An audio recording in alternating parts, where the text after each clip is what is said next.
I'm curious if someone has the option to attend a coding bootcamp on site or remotely, what kind of considerations should they make? And I ask because I actually had a friend that went through another boot camp right before the pandemic. So they were on site, and then the second half of it was remote.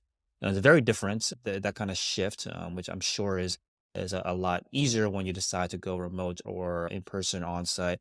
But for someone that's deciding between the two, what do you recommend that they consider before they make decisions between going to a remote program versus an on-site? Yeah, that's a great question. I think it depends on what your priorities are. I would say to kind of get to the core of what I think is the most relevant part of the answer. If you're someone who can work well by themselves, and what I mean by themselves, I mean if you're the kind of person that can set their mind to something and being studying in a room by themselves and being determined, and then you're not going to be alone because the whole time you're going to be working with other people, but through your computer, through remote calls. In our case, every bootcamp is different, so there's no universal methodology. But in our case, you're always with people, but remotely.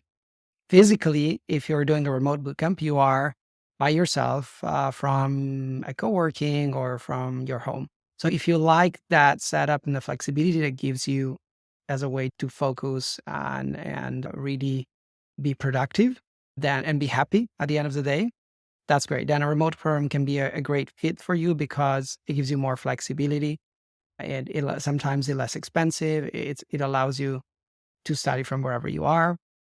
But for some people, they want to go out of their place, wherever that is, whether it's their home or a co-working or a place where they're they're staying that it's not suited for studying, let's say for whatever reason.